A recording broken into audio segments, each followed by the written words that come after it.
Have you ever noticed how during a fight scene, the more enemies there are, the more likely it is the outnumbered side will win?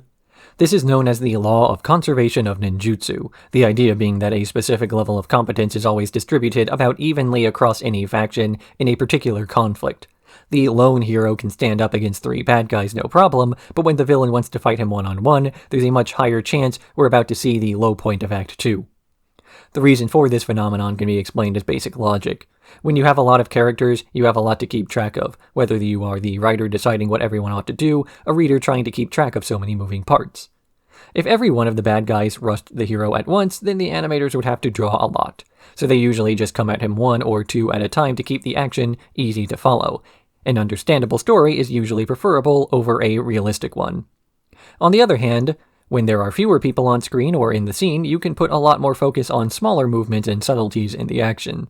Realistically, you're more likely to notice subtle facial expressions in a person you're on a date with than someone in a crowd passing by.